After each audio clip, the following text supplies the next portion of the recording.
Doktor, menda polip borligi aniqlandi. Operatsiya qildirishim shartmi?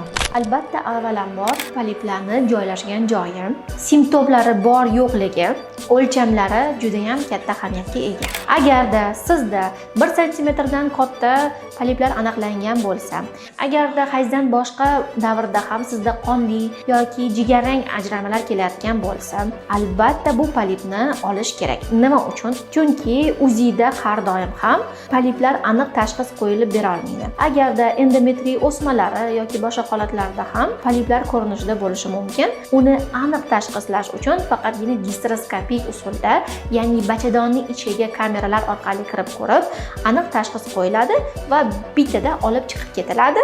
Olingan poliplar yoki o'sha hosilalar gistologik tekshiruvga berib, sizda onkologiyaga moyillik bor yoki yo'qligini aniqlab beradi.